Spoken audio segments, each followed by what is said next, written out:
Hi all, இன்றைக்கி தேங்காய் சாதம் செய்ய போகிறேன். அதுக்கு பாத்திரத்தை எடுத்து வச்சுருக்கேன். பாத்திரம் சூடானதும் எண்ணெய் ஊற்றிக்கிறேன். சின்ன கரண்டிக்கு 2 கரண்டி நெய்யும் சேர்த்துக்கிறேன்.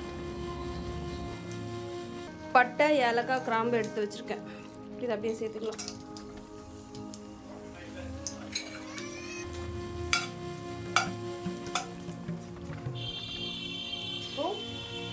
இதில் 2 வெங்காயத்தை கட் பண்ணி வச்சுருக்கேன், அதை சேர்த்துக்கலாம்.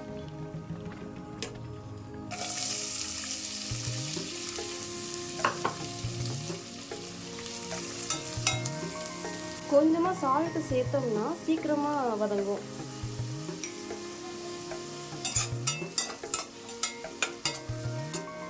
இதை எந்த தொந்தரவும் செய்யாமல் 2 நிமிஷம் மூடி போட்டு வச்சா சீக்கிரமாக வதங்கும்.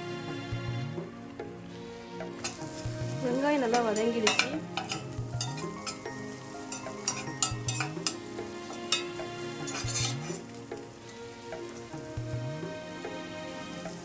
இன்னும் கொஞ்சம் வதங்கணும்.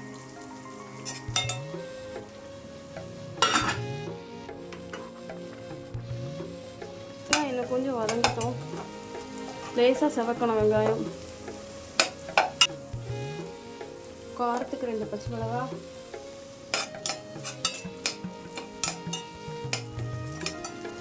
மஞ்சள்தூள்,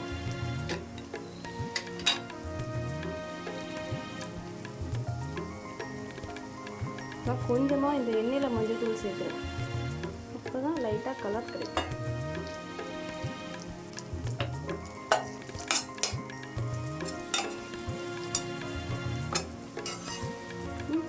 கொத்தமல்லியில் சேர்க்குறேன் ஒரு கை.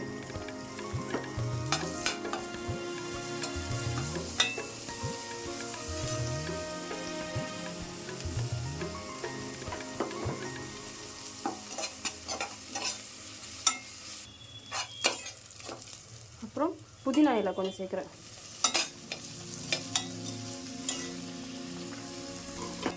கொஞ்சம் நல்லா வதக்கிக்கலாம். இது வதங்கினதும் இஞ்சி பூண்டு பேஸ்ட் அரைச்சி வச்சுருக்கேன், ஒரு கரண்டி. இன்னும் கொஞ்சமாக இஞ்சி பூண்டு பேஸ்ட் கொஞ்சம் சேர்த்துருக்கேன். நான் அரிசி இந்த உலக்குக்கு தான் எடுத்தேன். அதனால் இதே உலக்குக்கு 2 கிளாஸ் தேங்காய் பால் எடுத்துக்க போகிறேன். 1/2 கிலோ அரிசி, சாப்பாடு அரிசி தான் எடுத்திருக்கேன்.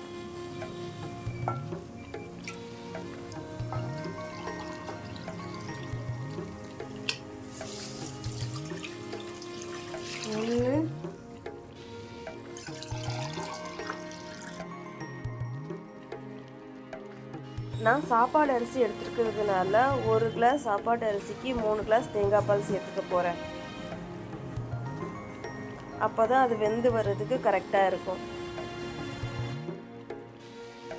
1 ஸ்பூன் உப்பு சேர்த்துக்கலாம். நல்லா கொதிச்சதும் அரிசியை போடலாம்.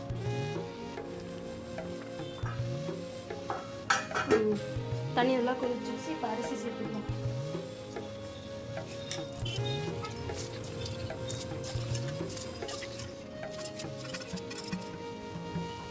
லோ ஃப்ளேமில் வச்சு மூடி போட்டு வேக விடுங்க. அப்பப்போ கொதிக்கும்போது 2-3 நிமிஷத்துக்கு ஒருக்கா லைட்டாக கரண்டி விட்டு கிண்டி விடுங்க. ரொம்ப போட்டு கிண்டினா சாப்பாடு உடஞ்சிரும். அதனால் மூடி போட்டு லோ ஃப்ளேமில் வச்சு வேக வைங்க. ஒரு 20 நிமிஷத்துக்கு அப்புறம் சாப்பாடு நல்லா வெந்து வந்துடும். தேங்காய் பால் சாதம் ரெடியாகிடுச்சு. நான் மொபைல் பார்த்துக்கிட்டு இருக்கும்போது அதில் சின்னதாக ஒரு கதை படித்தேன். அந்த கதையை தான் நான் உங்ககிட்ட சொல்கிறேன். ஒரு நாள் மாலையில் ஒரு தாத்தா தம் பேரனுக்கு நீதி கதைகள் சொல்லி கொண்டிருந்தார். அதாவது, நம்மிடையே எப்பொழுதுமே 2 விலங்கு போன்ற குணங்களுடன் சண்டை நடந்து கொண்டிருக்கிறது. ஒன்று மிகவும் நல்ல குணம், அதில் பண்பு இருக்கும், பாசம் இருக்கும், மனிதத்தன்மை இருக்கும், உண்மை இருக்கும். இன்னொரு குணம் கோபம், பொறாமை, பொய், தான் மட்டும்தான் இல்லான்ற ஒரு ஈகோ. இந்த 2 குணமும் இருக்குது. அப்போ இதில் எந்த விலங்கு ஜெயிக்கும் என்று கேட்டான் அந்த சின்ன பையன். தாத்தா அதுக்கு என்ன சொல்லியிருப்பாரு? நீ எதற்கு உணவு கொடுக்கிறாயோ அதுவே ஜெயிக்கும் என்றார். நாம் எப்போவுமே நல்லதே நினைப்போம், நல்லதே நடக்கும். அவ்வளோதான். தேங்க்யூ.